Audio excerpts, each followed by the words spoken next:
순서에 따라서 호세아는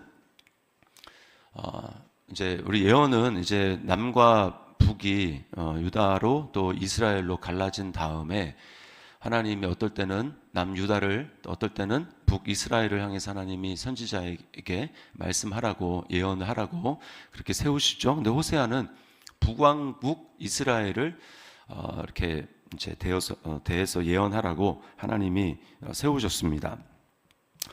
자, 근데 이제 북왕국 이스라엘이 이 당시에 호세아가 예언할 당시 어떤 상황이었냐면 1장 1절에 보면 어느 시대냐면 이제 부에리의 아들 호세아에게 요아스의 아들 여로보암이 이스라엘 왕이 된 시대에라고 이야기를 합니다. 이 여로보암은 여로보암 2세를 말해요. 여로보암은 북왕국 이스라엘에 딱 두 번 나옵니다. 첫 번째는 여로보암 1세는 북왕국 이스라엘을 세운 사람입니다. 원래는 솔로몬의 신하였는데 하나님께서 솔로몬이 범죄하니까 그 신하 중에 한 사람을 세워서 왕으로 삼죠. 그 여로보암이 있고 그 다음에 좀 한참 지난 다음에 여로보암 2세, 2세라는 말은 우리가 붙인 거죠. 여로보암이 또 등장하는데 그 시대에 북이스라엘 왕국은 엄청나게 경제적으로 풍요로운 그런 시대였습니다. 자, 그런데 나라가 풍요로운 때, 또 내 개인적으로 환경이 풍요로운 때에는 그때 우리가 잘 나가게 될 때 사람들은 하나님을 별로 잘 찾지 않습니다. 타락하죠. 왜냐하면 자기가 잘하는 것이라고 생각을 하기 때문입니다. 근데 북왕국 이스라엘은 나라가 세워질 때부터 우상에 의해서 세워졌습니다. 잘 알듯이 베델과 단에 여호와의 성전 비슷한 그런 것들로 만들고 또 절기도 다 비슷하게 조금씩 다르게 그렇게 하고 그 다음에 제사장도 아론 이 계통의 제사장을 세운 곳이 아니라 그런 사람은 이제 남유다에 있으니까 자기들은 정통성이 없죠. 그래서 이제 그 유다로 나중에는 다 사람들의 마음이 빼앗길까봐 그래서 이제 단과 그 단과 베델에 금송아지로 세운 것입니다. 그러니까 나라가 처음 시작할 때부터 사실은 우상으로 세워진 나라죠. 근데 거기서 만약에 경제적으로 잘 돼 보십시오. 그럼 사람들이 뭐라고 생각하겠습니까? 우리가 지금 잘하고 있구나 이렇게 생각을 하겠죠. 자, 그래서 하나님이 이 경제적으로 가장 풍요한 이때에 이제 호세아 또 여러 가지 여러 왕들 선지자를 통해서 북이스라엘에게 예언하라고 하신 것입니다. 자, 원래는 남과 북이 갈라지기 전에 이스라엘은 어떤 존재였습니까? 이 나라 전체, 그러니까 갈라진 이스라엘 말고 원래 통합된 이스라엘은 어떤 나라였습니까? 나라 시작이 6월절로 시작했잖아요. 6월절. 출애굽으로 시작하지 않았습니까?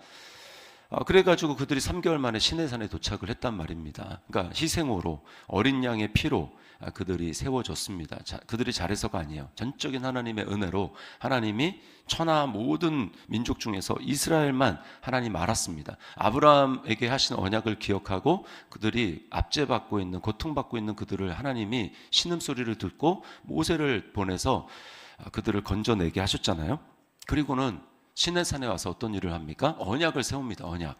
십계명이 언약의 두 돌판이에요. 언약의 돌판. 10가지 계명은 가장 중요한 게 1계명입니다. 나 외에는 다른 신을 너에게 있게 하지 말라. 그거는요 언어 폭력 또는 무슨 억압이 아니라 하나님만이 이스라엘 백성들을 구원하고 그들이 알았던 신, 온 천하에 그런 신은 하나님 한 분밖에 없기 때문에 모든 신들 위에 뛰어난 신 하나님 한 분밖에 없기 때문에 그들에게 은혜를 베풀고 그들이 경험했고 그들이 알았던 하나님 조상 대대로 알았던 여호와 하나님 한 분밖에 없습니다. 그러니까 너희를 구원한 자도 나밖에 없고 너에게 이렇게 10가지 기적을 통해 가지고 홍해를 가르고 그리고 지금까지 올 때까지 만나를 먹이고 이렇게 한 것은 나밖에 없지 않느냐. 그러니까 나 외에는 다른 신을 섬기지 말아라 이렇게 말씀한 것입니다. 그리고 피로써 언약을 맺었어요. 그게 시내산에서 맺은 언약입니다. 십계명을 통해서. 그거는요 우리가 혼인 언약과 똑같아요. 결혼한 것입니다. 하나님이 우리가 이제 요즘에는 뭐 그런 거 별로 안 하지만 우리가 결혼 언약은 어떻게 합니까? 이제 신랑 신부가 많은 하객들 앞에서, 증인들 앞에서 하는 거죠. 어떤 일이 있어도 내가 이 혼인을 기억하면서 이 혼인을 지켜나가겠다라고 하는 것이잖아요. 그러니까 이스라엘 백성들이 원래는 하나님께 그렇게 혼인 서약을 한 것입니다. 이게 신의 산 언약이에요. 근데 그 언약을 잊어버리고 지금 남과 북이 갈라진 것도 우상 숭배 때문이죠. 솔로몬의 우상 숭배. 그리고 나라 자체가 이제 우상으로 세워졌습니다. 그래서 하나님은 지금 그걸 너무나 안타깝게 여기시는 것입니다. 너무나 안타깝게. 그래서 호세아라는 선지자를 통해서 1장은 뭘 하냐면 음녀 고멜과 결혼을 해라. 그래서 세 자녀를 낳지 않습니까? 세 자녀. 아들, 딸, 아들.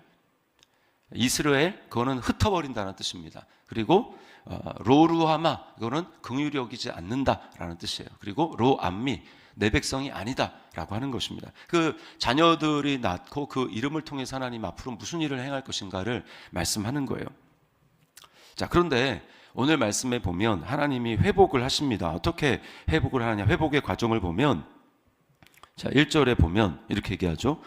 너희 형제에게는 암미라 하고 너희 자매에게는 루하마라 하라. 이제 로자를 뺐어요.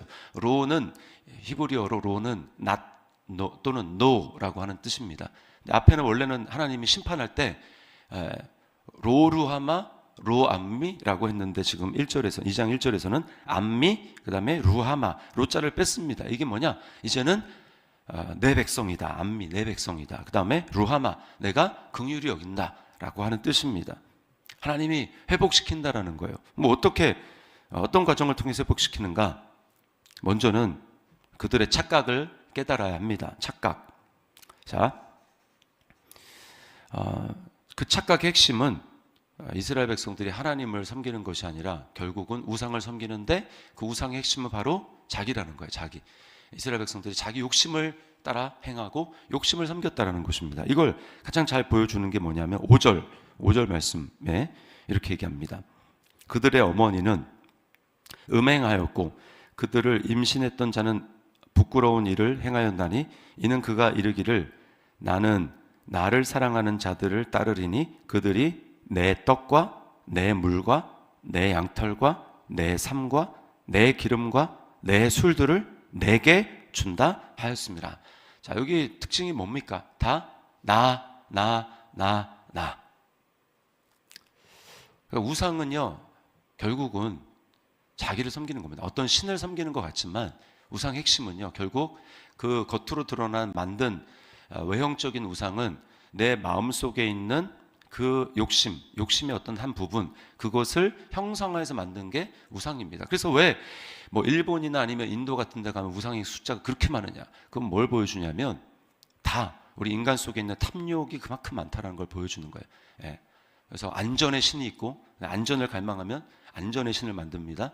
또 다산이 필요하다, 형통이 필요하다, 그러면 형통의 신을 만드는 거예요. 겉으로 마음속에 보이지 않는 그 탐욕을 겉으로 드러나게 형상화해서 만든 게 우상입니다. 그러니까 결국은 우상은 신을 섬기는 것 같지만 신을 섬기는 게 아니라 결국 자기를 섬기는 거예요. 그래서 하나님은 우상을 향해서 항상 뭐라고 많이 하면 자기를 위하여, 너희를 위하여 만든 우상, 새긴 우상, 이렇게 얘기를 합니다. 그러니까 결국은 뭡니까? 나를 섬기는 거예요. 나를.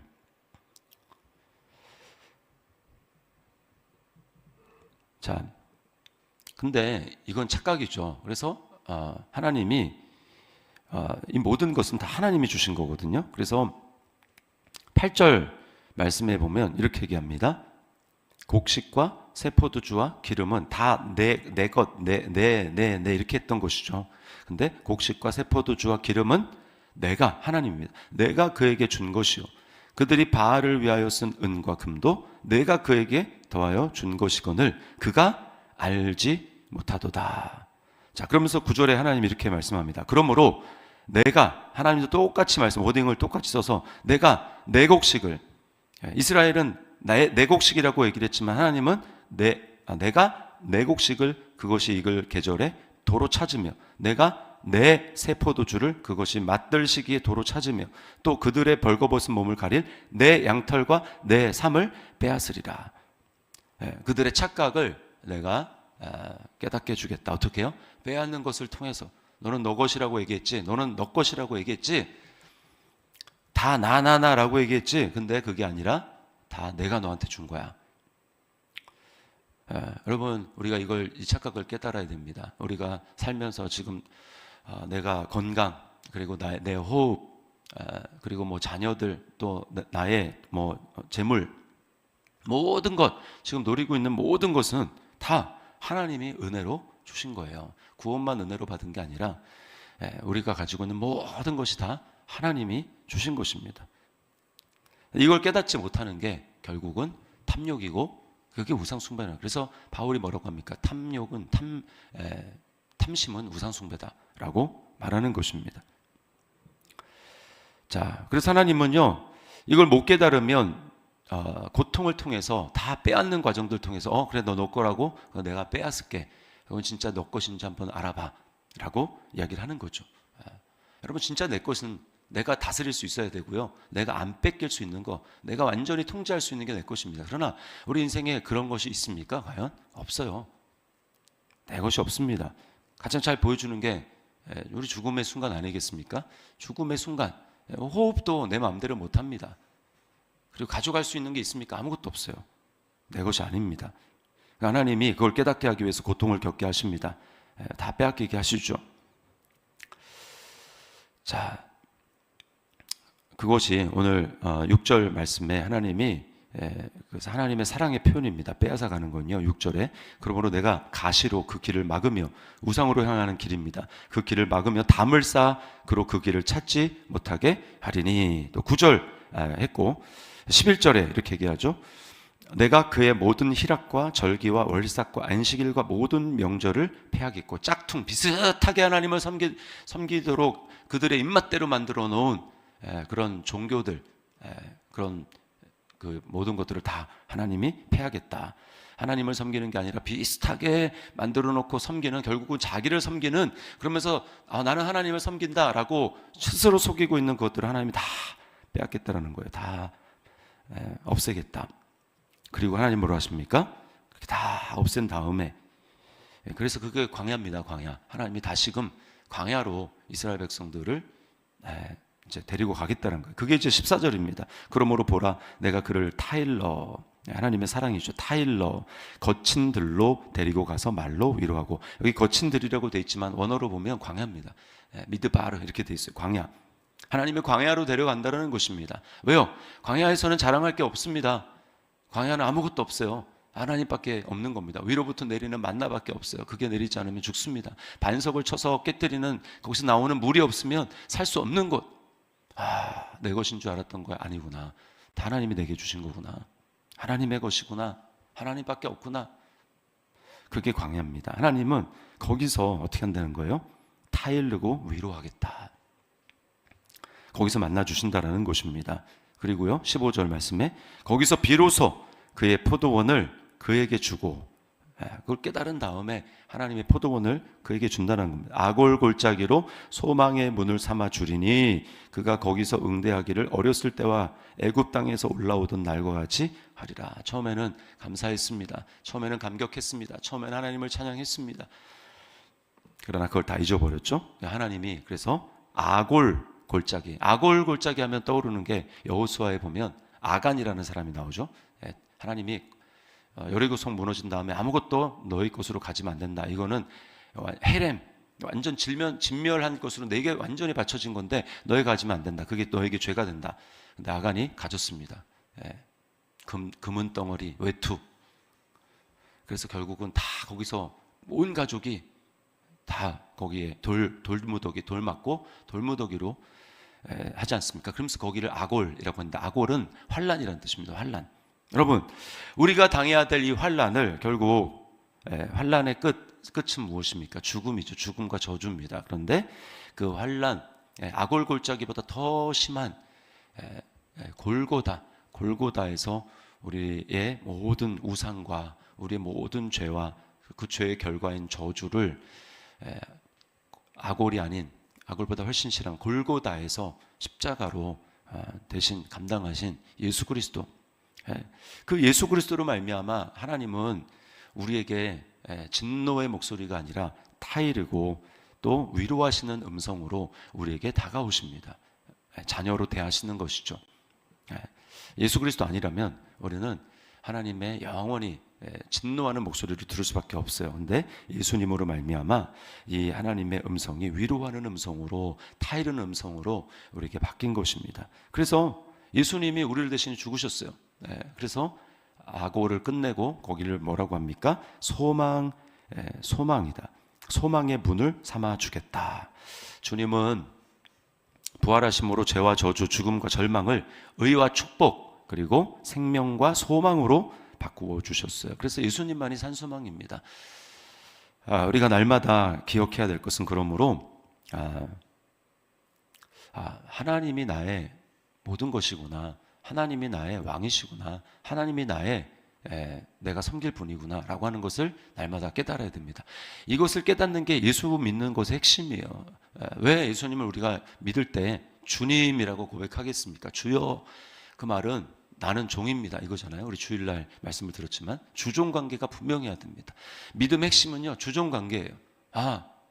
주님이 나의 주님이시구나. 바울은 이걸 잊지 않기 위해서 뭐랍니까? 항상 그리스도 예수의 종, 그냥 뭐 형님, 예수님이 하신 말씀 그대로 받아 그렇게 주장할 수도 있습니다. 하나님의 아들 이렇게도 주장할 수 있어요. 그러나 왜 그리스도 예수의 종이라는 걸 몇 때마다 씁니까? 너무 자주 잊어버리니까. 그러니까 종이 되지 않으면 자녀됨도 경험할 수 없고요. 그리고 신부됨도 경험할 수 없고, 그리고 또 모든 그 특권들은 핵심이 뭐냐? 내가 내 것이라고 주장했던 것들을 내려놓고 종이 될 때, 그때 나머지 모든 축복을 경험할 수 있습니다. 왜? 내가 주인 되었던 것이 아담의 핵심이기 때문에 그래요. 그것을 십자가에서 끝낸 것이 예수 그리스도이기 때문에 그렇습니다. 그러므로 우리가 이 사실을 깨닫고 착각을 버려야 희망의 문이 열리게 되는 것입니다. 그리고 예수 믿는 믿음의 핵심은 이거예요. 맨날 내가 나를 섬기는 것을 거기서 죽고, 그리고 예수 그리스도가 나의 주인, 하나님이 나의 주인이시다라고 하는 것을 기억하고 돌이키는 회개, 여기서부터 희망이 시작이 되는 것입니다. 이 말씀을 기억하면서 오늘도 주님 앞에 나를 구원하신, 소망이 없던 아골골짜기에서 나를 구원하신 그 주님, 소망의 문을 열어주신 그 주님을 바라보며 오늘도 그분만이 나의 주인이십니다. 내가 음성을 듣고 순종하겠습니다. 그렇게 나아가는 복된 하루가 될 수 있기를 주님의 이름으로 축원합니다.